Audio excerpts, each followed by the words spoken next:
Yeah, the camera's low.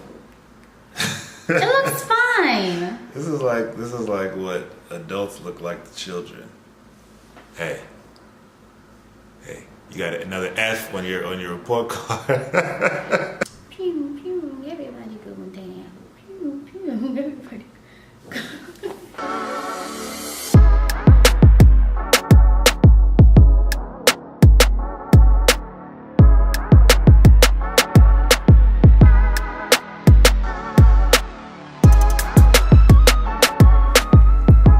Hey everybody, welcome to another episode of House of Ways and Means. So today we got a little bit of a different topic than we've talked about so far.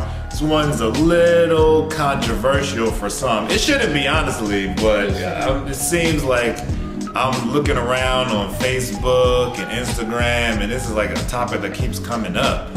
So what do you need to share with your fiance, or spouse if you waited too long, you're about to get married or are already married, as far as your financial situation? Now, you know, I understand that people come into relationships with baggage. They come into marriages with baggage. But, I mean, what do you think is the point of hiding it and not giving the full accurate picture? I don't know if it's necessarily a point. I think people don't do it because they're nervous or they're embarrassed, you know, possibly by the debt that they've accrued or the little amount of money that they make. So before we got married, how do you remember us discussing our financial situation? So we actually had kind of like a sit-down conversation. We had our calculator out, we had the laptop out, we created an Excel document and everything so we can track and make a note of our debts, our salary. You know, we kind of did all of that. We put all our cards on the table with the emphasis of creating financial goals for our marriage, so that once we walked into the marriage, we will be on the same page about what it is that we're trying to accomplish with our money. And I think that is so important, the time that we took to do that, because it kind of set the pace for our financial decisions moving forward. The way that we spent, the way that we saved, the things that we paid off, we were in sync. The level of vulnerability and intimacy that happens in a marriage, there's stuff like that. You can't try to hide it. I mean, it's kind of baffling, because I've heard of, spouses losing jobs and the other one having no idea for months. One spouse being a shopaholic, being in all kind of debt, running up credit cards that they're like getting to all their friends' addresses, just like crazy stuff like that.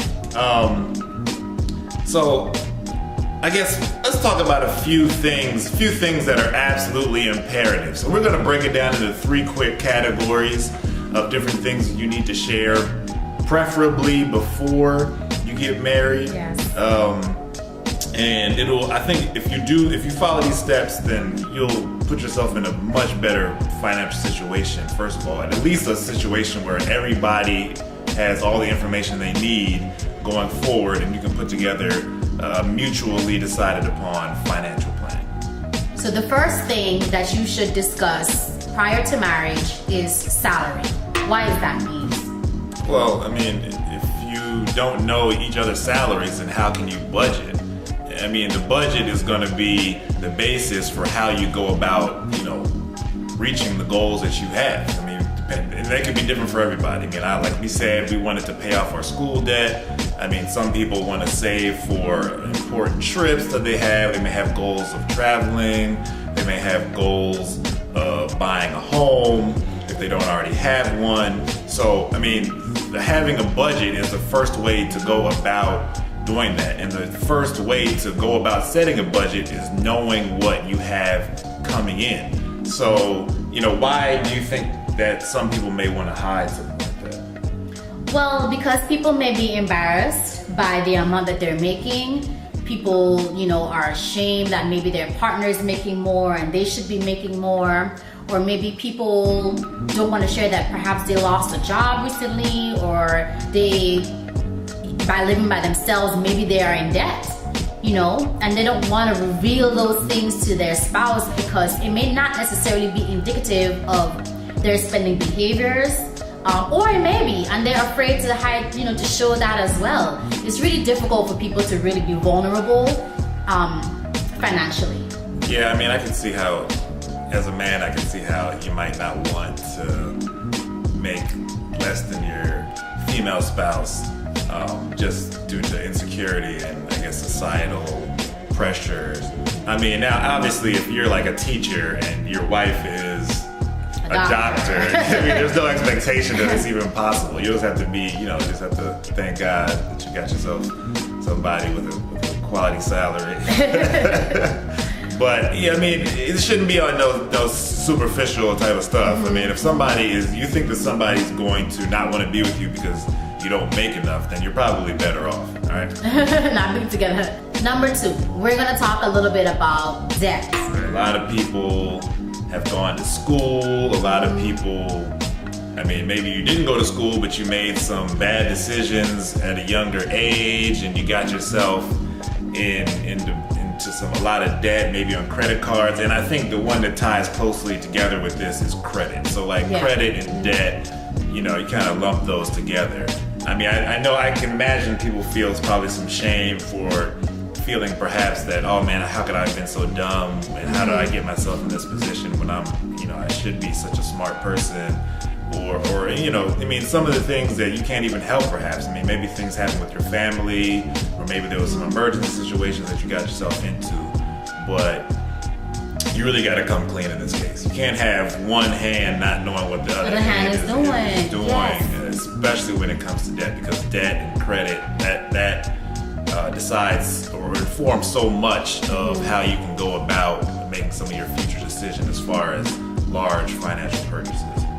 I think another thing that's important to note is that there may be people who have attended school, but they weren't able to pass their examination at the end of schooling. So I know for counseling, there's an examination you have to take so that you can actually graduate and leave school. If someone doesn't pass that test, then it's the shame relating to you have all this debt, but you have nothing to show for it in the end. It's embarrassing. It's embarrassing. Now, I know that there are some schools that were like basic scams. There were degree mills, and you know, the people are like chasing these schools in court now after they've closed and they become insolvent, and after they basically got these degrees that are worthless. Yeah.